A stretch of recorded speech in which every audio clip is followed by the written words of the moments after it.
వారమంతా కష్టపడి ఆదివారం రోజు అలా ఫ్యామిలీతో బయటకు వస్తే ఆ కష్టం అంతా మర్చిపోతాం కదా. సరే, మన పెళ్ళయ్యాక ఎవ్రీ సండే మనం కూడా వెళ్దాం. మరి మీ ఫ్యామిలీ నన్ను ఒప్పుకుంటారా? ఒప్పుకోపోతే ఏమైంది? మా అన్నయ్య ఉన్నాడు కదా వాళ్ళు చూసుకోవడానికి. నేను నీతో వచ్చేస్తా.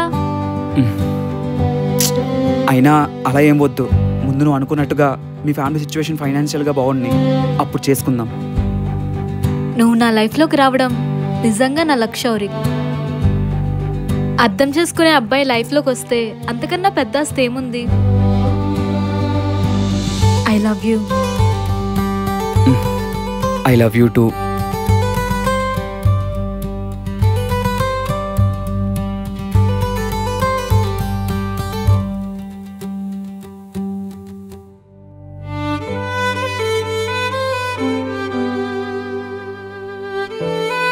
మాయా చెప్పు.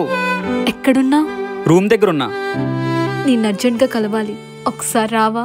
సరే వస్తున్నా.